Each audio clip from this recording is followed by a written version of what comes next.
नमस्कार, जय श्री राम, हर हर महादेव। आज हमारा टॉपिक है लव मैरिज।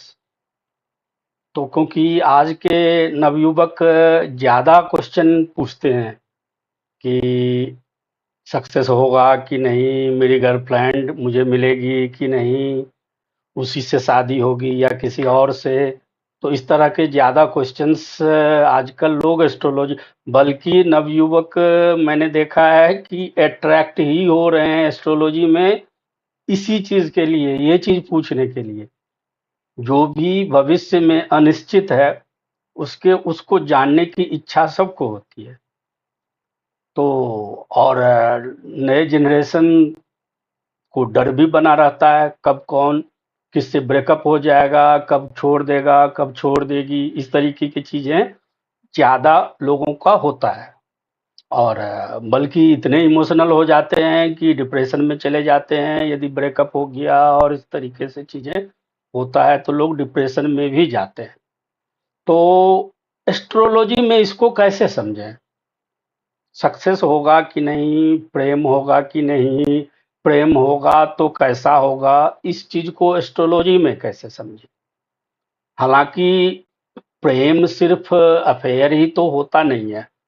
प्रेम को डिफाइन किया जाए तो माँ-बाप का प्यार अलग होता है, पिता से प्यार अलग होता है।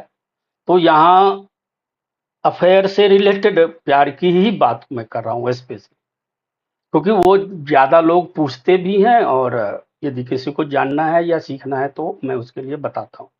तो देखिए, इसमें घर कौन-सा इन्वॉल्व होगा, जो भाव बोलते हैं तो कौन-सा इन्वॉल्व होगा, तो पंचम होगा, क्योंकि पंचम से हम विवेक देखते हैं, पंचम से प्रेम देखते हैं। तो प्रेम के लिए पंचम हम देखते हैं, और भी चीज़ों के लिए देखते हैं, लेकिन जो अलग-अलग स्पेसिफिक चीज़ें हैं, तो प्रेम के लिए पंचम से देखते हैं, और आपका विवेक कैसा है, वो भी पंचम से देखते हैं। दूसरा घर इन्वॉल्व होता है सप्तम, क्योंकि सप्तम जो है स्पाउस का हाउस है। तो प्रेम विवाह होने के लिए, सक्सेस होने के लिए सप्तम भी चाहिए, सप्तम की भी ज़रूरत है। और तीसरा घर है लाभ स्थान, 11वां भाव। तो ये 3 भाव इन्वॉल्व होंगे, पंचम, सप्तम और लाभ स्थान, 11वां भाव। अब क्या है कि पुरुष ग्रह और स्त्री ग्रह के रूप में बांटा गया है। तो गुरु, सूर्य और मंगल ये पुरुष ग्रह हैं, और शुक्र और चंद्रमा ये स्त्री ग्रह। तो स्त्री के लिए, लड़कियों के लिए इस पुरुष ग्रह अच्छा होना चाहिए, मीन्स सूर्य, मंगल और गुरु अच्छा होना चाहिए, प्यार के लिए, शादी के लिए, हर चीज के लिए। और जो मतलब ये लड़कों के लिए स्त्री ग्रह अच्छा होना चाहिए, मीन्स शुक्र और चंद्रमा अच्छा होना चाहिए। और फिफ्थ जो है वो शादी से पहले का चीज बताता है, मीन्स जैसे सगाई भी होगा तो उसके लिए भी पंचम ही देखते हैं। पंचम अच्छा होना चाहिए, जब शादी की बात हो रही होती है तो उससे पहले सगाई के लिए तो सब पंचम सप्तम जो है शादी के लिए भी देखा जाता है।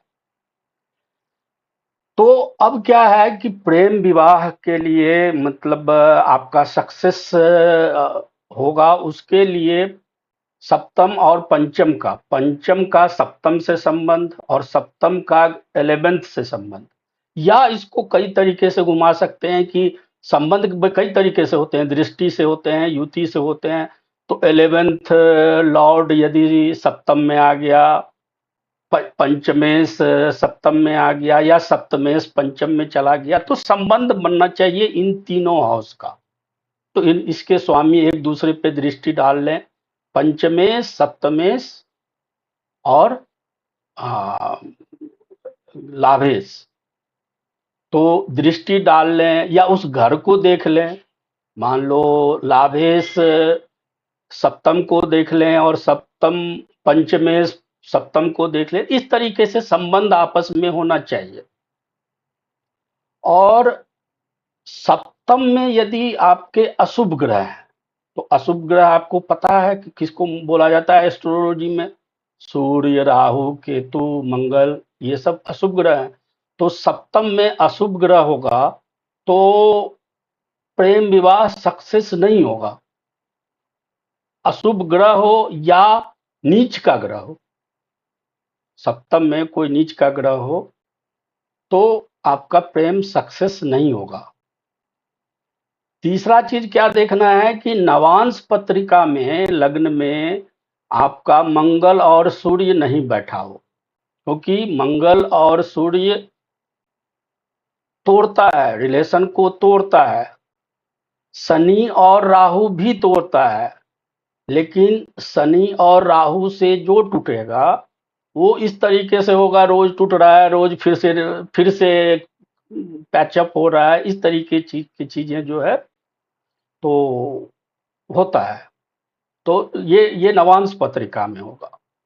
और लग्न भी देखना चाहिए, क्योंकि प्रेम किसको होना है, शादी किसकी होनी है, तो जातक की होनी है, स्वयं को ही होनी है। तो स्वाभाविक है लग्नेश को भी देखना चाहिए, लग्नेश अच्छी स्थिति में हो। उसके बाद सबसे पहला ग्रह जो देखना है वो चंद्रमा का पोजीशन देखना है सबसे पहले, और ये दोनों के लिए, लड़कों के लिए भी और लड़कियों के लिए भी। और ग्रह में सूर्य, गुरु, बुध, बुध को भी देखते हैं।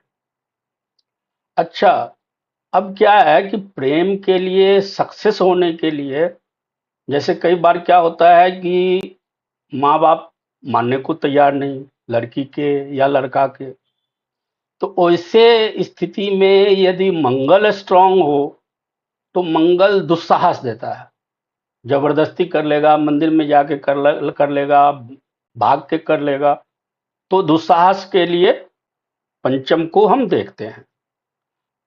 फिर क्या है कि आपको दशा भी देखना बहुत जरूरी है कि फेवरेट दशा है कि नहीं।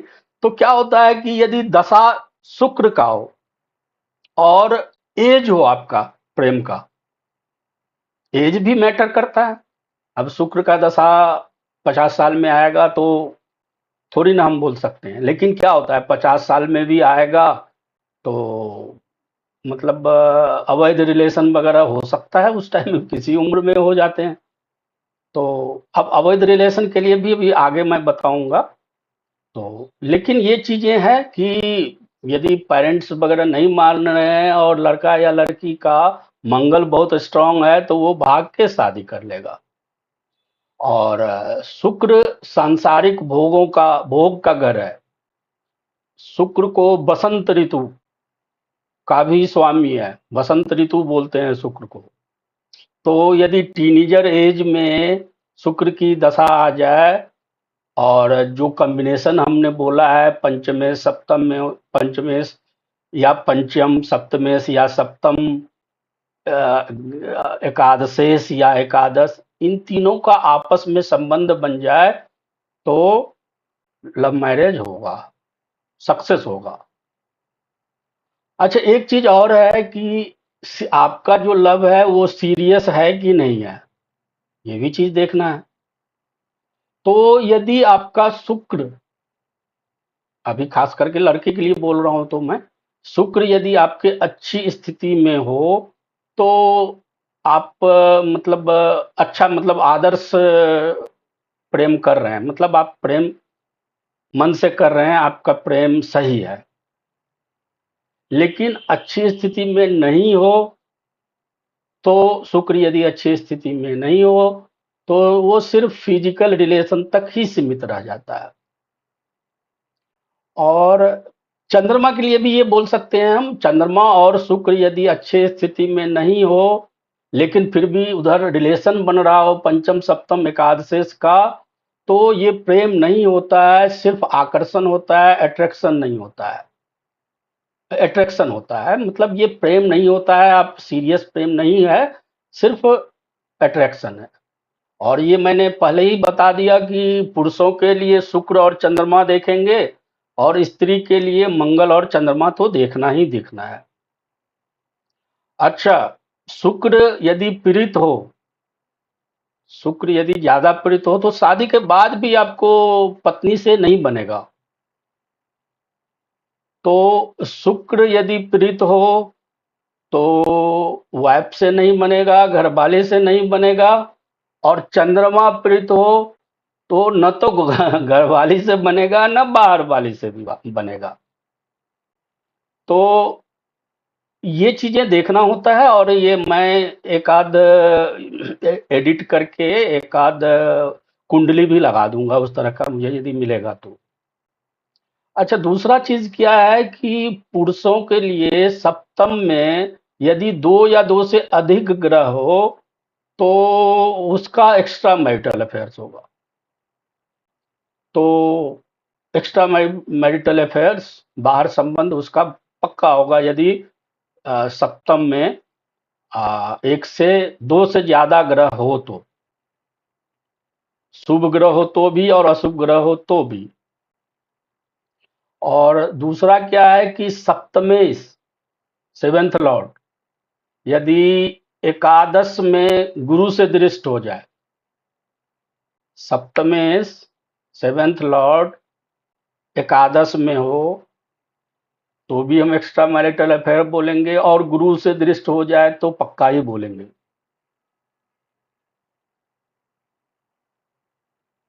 तो ये है मतलब अफेयर्स देखने का तरीका, लव मैरिज देखने का तरीका।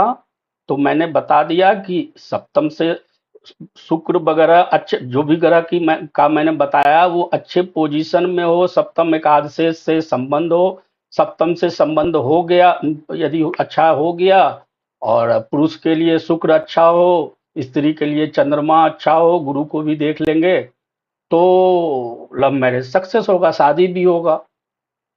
तो ये एक छोटी जानकारी थी, क्योंकि इसके लिए, और मैंने बोला कि यदि आपको पेरेंट्स नहीं मान रहे हैं, वो कुछ है, तो दुस्साहस करना पड़ेगा, भागना पड़ेगा। उसके लिए मंगल स्ट्रांग होना चाहिए, और मंगल यदि स्ट्रांग नहीं है, नीच का है, तो मतलब वो सीरियस है नहीं, वो उसकी उसकी मनसा ही गलत है। यदि मंगल अशुभ है, मंगल नीच का है, तो लड़का हो या लड़की उसका मनसा ही गलत है। और चंद्रमा पीड़ित है तो भी आपका मन सही नहीं है, सही मन से आप प्यार नहीं कर रहे हो, सिर्फ अट्रैक्शन कर रहे हो। तो चलिए, आशा है कि आपको अच्छा लगा होगा, और हमारे चैनल को लाइक सब्सक्राइब वगैरह कर लें। धन्यवाद।